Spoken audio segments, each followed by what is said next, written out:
What's good, y'all? It's your boy Ashanti, my man Sheldon. And again, this is CPR, breathing life into the black man. We're glad that you tuned in. What you been doing, how your week been. We want to hear from you, so hit us up. Let us know how you feeling.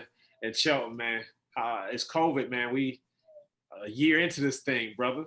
How you feeling over there?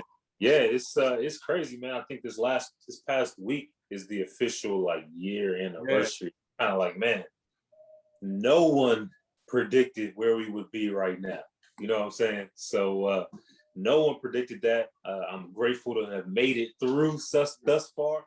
It looks like things are going to get a little bit better with a vaccine coming out, yeah. with people having access to it. But yeah, man, it's crazy. This past year has been interesting. It's been difficult, um, but here we are. We made it. Yeah, we made it. Now I know y'all like, man, what you got on Ashanti, man? I was feeling real like coming to America / Wakanda forever. I was like, man, I'm about to throw on my, saying some of my African garb, man. I got this when I went over to Nairobi back in 2008, man. 2018. Got blessed with this, man. I was just feeling really pro-black today, and so that's why I'm rocking what I'm rocking.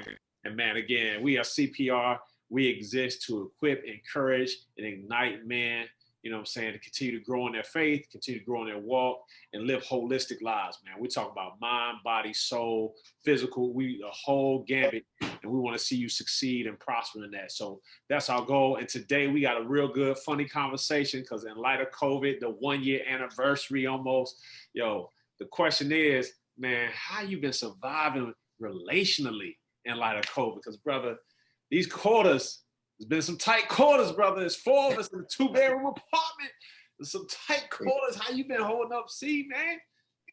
Yeah, it's been a challenge. I think relationally, for everybody, you've never been around those people you live with as much as you have been in the past year. And so there's been some pros to that. I think in a sense, like this past year has made us see what's truly important in life, like what life is really about. With the numbers, I think as of today, it might get close to 530,000 people have died from COVID. Like that's crazy. And all of us know someone or have a friend whose family's been impacted by it. And then not to mention the other losses that have been happening. So I think this year in general has made us become a little more grateful. But at the same time, there are challenges. There's challenges to being around the same people, even if you've said I do, even if you love them wholeheartedly. For my wife and I, we don't have any kids. So we haven't had that responsibility of having to take care of kids as well. I know for you and your family might be a little different. I'd love to hear what you thought about it. But it's been good and it's been challenging, man. Like it's been challenging. Yeah, so like a prime example is like my kids keep trying to come out the door while we record. Saying they keep wanting to ask, can I go in the other room with the other one so we can take a nap? Knowing they ain't gonna take no nap. What they're gonna do is they're gonna play, laugh, make tons of noise. Then nobody's gonna take a nap. And when mommy's trying to get some work done, can't get the work done because they jumping off the wall because they didn't take a nap. So yeah, man, going through that, for 365 days is no joke, you know what I'm saying? And what's actually very surprising is that you can think you guys have a really good, healthy rhythm, but I think COVID has put every rhythm and like the health of every relationship to the test to where y'all really at. Because even if you ain't got kids, it's still different, you know what I'm saying? Because you in the house, you still got to see them. You ain't, it's like, people don't realize in the middle of a week, like if you're the typical family or a typical single, married, whatever, you go out the house, you socialize at work, come back, you might socialize on the commute if you're on the train, and it's all good. And it's like, you don't realize like, oh, I'm getting all these opportunities to connect with people as well as kind of get outlets to just kind of be me. COVID is back. Chi-town shut down, dog. And I think especially where you were during quarantine impacts you as well. So like obviously folks who might be watching down south, their experience might be a little different because while they had quarantine, they had it for maybe max a month. Man, If they you was were living La Florida, Vida Texas, Loca down there, man. Georgia, yeah, they live in totally different. Yeah. And I think what's big is too the weather is changes too. So Yeah. like for us, we went through a whole year and we had to go through fall and winter, where it's darker earlier, less sunlight. People are just naturally inside more here in Chicago because it gets cold. So it just put a lot of strain on relationships because you're just around somebody longer than you ever have been. And I don't care how much you love somebody, I don't care how long y'all been kicking it. At some point, you need space, and you didn't really get an opportunity to do that the way you used to during Hey, COVID. so this is the question. When did it hit you the first time? Like, when was that first time where you were like, hey, G, like, hey, man, I need a break?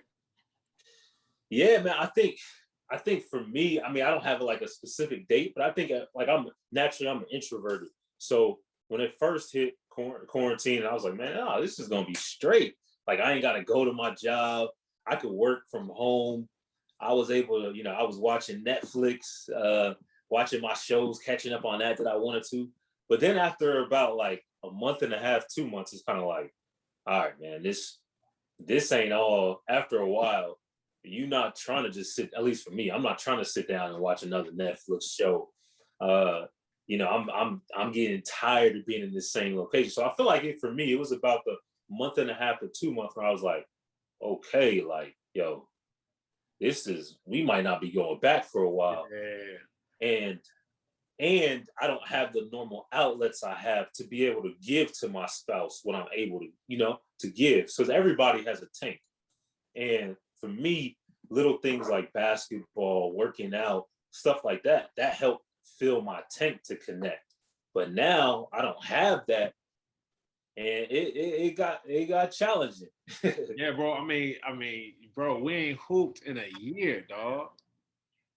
I don't know what type of people we got. I mean, I know we got some hoopers out there. I know not everybody a hooper, but man, for those of us who do it, man, to not be able to hoop in a year is like what?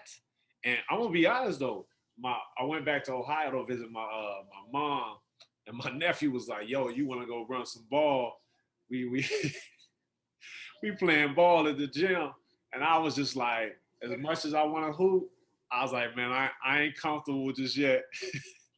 Sweating and bumping up the cats. I guess I played like twice during quarantine. Like I played twice because there was this gym that we got connected with, and they were like, "Yeah, you can bring people in. You had to get your temperature and all that." But after that, after 2 times of playing, I was just like, "Probably not." My wife was like, "Nah."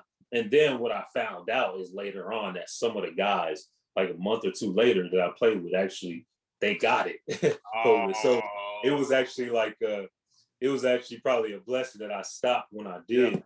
Um, but I will say, when I did play those 2 times, man, it changed my whole demeanor, my head, like all this tension was released.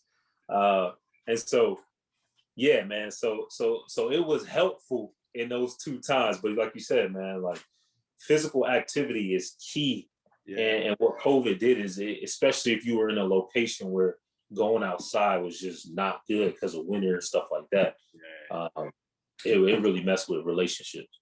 And I think even if we think on a personal level, if you think outside of how it impacted just like your interaction with wife, kids, friends, and all that, I think what made COVID real hard, that especially as African American men, like I don't think a lot of people acknowledge, was like, bro, like we went through some major significant hardships this year. You know what I'm saying? Yeah. I remember it was what May hit.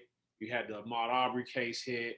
Breonna Hmm. Taylor hit like 2 weeks after that, and then 3 weeks after that, George Floyd got murdered. So it was like Yeah. all this kind of hit, and it's kind of like, man, we've been quarantined. Yeah, we want to go out and protest, but it's like all these dynamics, and you just like, man, it just kind of all hit at once, and it was like, man, even now I still feel the lingering effects of that, because like it affected my mental. Like for me, like when those things happen, like I was emotionally hurting, like I was struggling, and the typical outlets of like, yo, getting the homies together and us processing like in person wasn't really happening because everybody had different comfort levels. And I don't care, like Zoom is great. I love Zoom, but it's still nothing like when you in somebody's face. You know what I'm saying? Y'all chopping it up, shedding tears together, and just being angry together and being able to do that. And it took a toll, man. And that took a toll on the house because then that it makes it hard because everybody in the house wondering like why you in a mood, or at least kids trying to figure it out, because when you got young kids they don't understand what's going on. But my wife is like, she feel it too, and just like trying not to be extra tense, but then trying not to always be sad, but it's like you can't front like you happy. Man, it was like the perfect atom bomb. Like it's just like everything just kind of blew up at once, and then you had people talking sideways. And man, it was crazy. Yeah, you're right, man. A tough year to be quarantined and then going through all the challenges that we went through in life. So as you mentioned, like racial strife, at the same time, we were going through an election season. So we had, the racial strife played into that political strife, obviously. And then you had the masks or no masks. And then it was just a lot going on. Then there's grief that we had to deal with. Me and my family had to go through an immense loss that I would have never expected with my mom passing away. So you had to deal with that. And then you got economic challenges with COVID too, because a lot of people lost their jobs or work changed. And if you weren't in a professional environment where your job just changed to virtual, there's a lot of industries that got affected. So it's like you got grief, you got racial, you got political, you got financial struggle. It's like the perfect storm, you know what I'm saying? And that's why I really say, man, like the fact that we still made it thus far and we're still going with any sense of like strength to keep going. That's a gift, man, because this past year has been challenging. I feel like slightly there's a little we're starting to see a light at the end of the tunnel slightly with the vaccines, and then they're being more readily available and prayerfully, things will start to open up a little bit. But still, man, it's like relationships suffered, but it was partly just because life was just so challenging. Yeah. I know you kind of touched on it, but like I know it's hard to nail everything down, but if you could think like, this probably was like the hardest part of this process and this time relationally, what would stand out for you on that one? I just think like the fear of like just the inability, like you said though, to meet together in person and then to have to go through these different challenges separated in a sense. You know what I'm saying? So like, with losing my mom, and we had our family at the funeral. If it was a normal time, I would have expected a packed church for her passing in, just because she knew so many people and impacted so many people. But you kind of had to go through that. You have family, but you also had in the back of your mind, man, I don't want to gather too much because I don't want other people to get sick and somebody else to get affected. So I think it was just in the back of everybody's mind, you had this thing like, no matter what happened, man, I hope people don't get COVID. Because the truth of the matter is like nobody really knew how individual your body will take you. Yeah. You know what I'm saying? So that's part of it. I think there's many different things, but I think the main thing for me is just in the back of your mind, you had that idea of like, man, I'm really trying to protect people. I don't want to get it. At least for me anyway. I know there's some people who are like, hey, if I get it, I get it. But that wasn't me. That I was thinking about, man, maybe I would be okay, but what if this person has this reaction? My wife has asthma, my friends have asthma, so think different things like that. Yeah, man. I think for me, if I like one thing that stood out was that adjustment from being a parent who assisted with school to being a parent who the responsibility of the education like just fully fell on our plate. Now my wife, if she was on this line, she'd be like, that's mainly been me feeling it. But me as a father, like just being that, like having that responsibility passed down is like we were already doing kind of like a hybrid of like a homeschool co-op situation. but still to kind of fully take things on ourselves was an adjustment, man. And I think what people don't realize, unless you're an educator, you have a head start. But for those of us, we don't realize the simplicity of like how we have to break things down. Because I'm sitting here doing math. I'm like, nah, 2 + 2 = 2. You get it, right? So 2 + 4 = 6, right? And they like, well, no, why don't it equal 5? Or why don't it? And you just sit here like you forget how to teach them the process of the learning block steps to get them there. And you just kind of like, here's the equation, here's the answer. Don't you get it? And when you're in the young stages, like I'm 6 and 4. You know what I'm saying? I'm in first grade and like pre-K. And it's like working through that, man. Hey, bro, you talk about a test of your spirit, your spirit. Because like, we had there's a couple times we had to kind of like do like old WWF and tag in. Just like, hey, one of us is about to blow a fuse, and we just come in and say, I got you. Other one roll out. But I think that was probably one of the hardest things because like, man, like there's the inner heart as an African American male. I'm not saying others don't experience it, but for us, I feel like there is this level where we like, man, we want our kids to be the best. They already got enough fighting against them. Like we want them to be at the top of the educational ladder, killing it. And so then what happens is you start getting extra rigid. And like my wife had to tell me, she was like, baby, like he's 6. I'm like, no, he gotta have this. He gotta be focused. He gotta be like a young Malcolm X. He gotta be reading encyclopedias. And it's like, baby, but he's 6. Yeah. Like, he'll get there, but like he's 6. He's 4. And so that was probably the biggest shift, one of the biggest shifts for me in regards to like navigating COVID. Because man, it got rough, bro. It got rough. No, I feel that, and I couldn't imagine, you know what I'm saying? So like I said, it was just me and my wife, but I could see how as a parent you have to put your energy to something that you really never had to do in that capacity for the majority of the day. And so I have friends as well who are educators who are literally just teaching like this all day, and I'm just like, man, y'all the real MVPs, you know what I'm saying? To be able to do that. So yeah, man, that makes sense why that was so challenging. I want to say too, man, I would just kind of to switch gears a little bit, ask a question. Man, how was it even your friendships during quarantine? Like, did you learn something about friendships in this time? I learned something about me in regard to relationships. So I was always that dude. I've always been a social dude. So I was the kind of guy in high school. I was not the popular dude, but I knew everybody and I was cool with everybody. And so those type of interactions and socializing and getting with people, for me, were always seen as a luxury. So it's like, if I get to kick with the homies, that's cool. If I don't, it's all good. Because you know what? I don't really need nobody like that. Like, it's like, I like it, but I don't need it. And one thing COVID has taught me is to acknowledge and embrace the fact that I need it. Like I literally need community. I need to be in people's faces and next to people. Like I need to be with friends, male and female. I need it. It's no longer a luxury of kind of like, oh, it's cool if I have it, but if I don't, I'll be all right. For my mental, emotional, and spiritual well-being, like I actually need it. You know what I'm saying? I need to be able to laugh. I need to be able to crack up and then lean on my homie's shoulder because we laughing so hard. I need us to be smacking hands like, did you see him dunk on that dude? Like I need that tight, you know what I'm saying?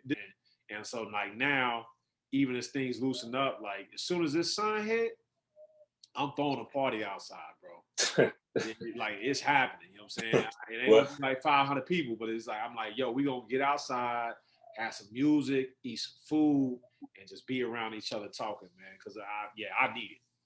Yeah, I feel like this is the summer of 2021 is about to be epic in the sense of like, usually in Chicago anyway, when the weather starts to warm up, you see people just kicking it outside anyway. But I already know it's going to be on a times 10 level, especially somewhere like here where when the summertime or when it starts to get warm, everybody's already outside simply because they had to be inside for the winter months. But now with on top of that being coming out of the winter months and then with the pandemic and the quarantine, like it's gonna be on a whole another level. Yeah. You know what I mean? And so But I do think, like what you said, one of the key things, even as men who might be watching and listening to this, one of the things that I think for everybody the pandemic showed you is that you weren't created to be by yourself. Not at all. Like we're created for a relationship, and that's not just relationship between a man and a female. Like it's not just between a romantic relationship. Yeah, It's just relationship in general. We need other people, and if we try to fight it, we're just fighting against how we've been created. You know what I'm saying? And so I think the tendency, and I know I wrestle with this, the tendency is to be like, man, well, I'm introverted naturally. I tend to think, oh, I can get through this. I don't need people like that. But what this pandemic has showed me is the total opposite. Is like, listen, yeah, you might be more introverted in nature, but still you are a person who was created with the need to interact with people. And I think for me, I used to get that through the gym, playing ball, connecting with guys, hearing them talk loud, the competition, the cursing, all this and that was fun to me. And that's what I actually needed just to get through, you know what I'm saying? And so missing that for a year, I was like, man, it's more important than I ever realized. Yeah. And so for me, like one of the things I had to be intentional on is just reaching out. And so although ideally in person is better for me, I've also been intentional about like me and some of my homies back in the A, we should have done more, but we probably did about 3 Zoom calls, or it was like probably 10 to 15 of us on a Zoom call, catching up, talking. I've been trying to be more intentional about calling folk. And like you said, it's this idea that this has taught us like we can't live life by ourselves. But I also know it's like dudes in here who listening right now who like, well, listen, that's not my situation. Like I ain't got family to call. I ain't got a whole bunch of homies to call. And that's why I say, listen, man, you just gotta ask God and then take steps to try and find you at least 1 or 2 people to build with. You know what I'm saying? And I think everybody's got at least 1 or 2 people they can try and work towards building with. Because but this is the key. I've learned, if nothing else, it requires intentionality. Because it's not just going to happen. Like everything now, in light of COVID, like you got to strategize, like you got to plan, you got to organize it. Because it's not just going to just spontaneously combust and then all of a sudden, oh, we just happen to see each other out at a restaurant, or we just happen to see each other at the mall. Like now you just got to plan it because everybody's real strategic. They're like, yo, I'm not going to these places, or I'm only going during certain times. And so COVID has shifted that entirely. So I think that's what I would encourage guys, especially who are listening, like be intentional with it and just, even if it's one relationship at a time, like call your family. You know what I'm saying? Like I've talked to cousins more than I've talked in times past because of that. And so really trying to work on that. I'll say this though, one of the biggest strains for me was like, man, listen, I love my boo. I'm getting close because I know she gonna share this playback. I love you, baby. You all mine. But boy, I tell you, this is the test of all tests, brother. And one thing one of my mentors and marriage counselors told me, he was like, listen, brother, everything has been magnified. So he was like, I know y'all beefing right now, and it seems like it's right here. He's like, but it's really right here. COVID just took it there. You know what I'm saying? Yeah. And so for all my husbands, significant guys with significant others, and if you like, man, it's been hard, man. It's been crazy. She tripping. I'm just like, listen, we tripping, they tripping, everybody tripping. Because we were not built and prepared for COVID, bro.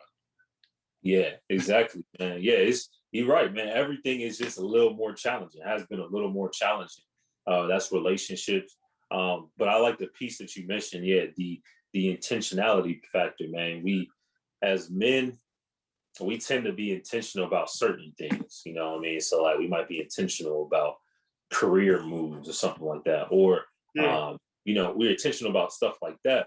Yep. But one of the things we got to also be intentional about is seeking out, positive relationships, because, what I'm finding out too, and you didn't have to wait until I didn't have to wait until I was 31 to figure this out, but everything is about relationships, even job, career opportunities and stuff like that. The more I talk to people, the more I learn. It's not necessarily just all that you know. It's really who you know. As long as you have the qualifications, the people who you know can help get you to those places.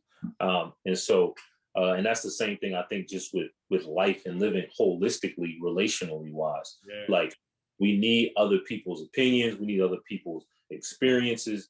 We as men, we need other men as well to kind of give us pushback, to encourage us, stuff like that, in order to make it. And so I hope, if nothing else, this pandemic made you realize, listen, I need this.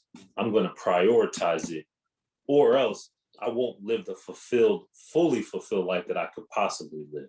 Yeah. And I think that's, that's a wonderful way to even close it up. You know what I'm saying? This idea of like, remember, fellas, you got to be intentional about the relationship. You got to acknowledge that you actually need the relationship. And then I would say just like a last thing and just close it out is like, I want to strongly encourage you fellas, take time to decompress and express. Because what happens is this time can make us extremely volatile. And so you responding to your wife differently, you responding to your kids differently, and you responding to yourself differently. And man, just taking that time out.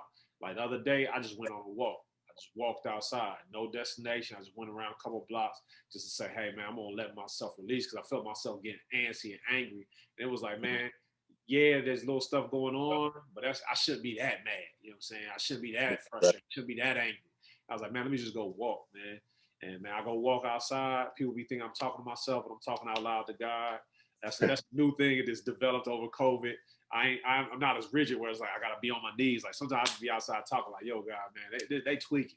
And man, I'm frustrated with this. And man, though the combination of that, just kind of being intentional, acknowledging my need, and then really making sure I do things to exhale and let off the anger and let off the frustration, it's helped me not be an unintentional poison in my own house. Exactly.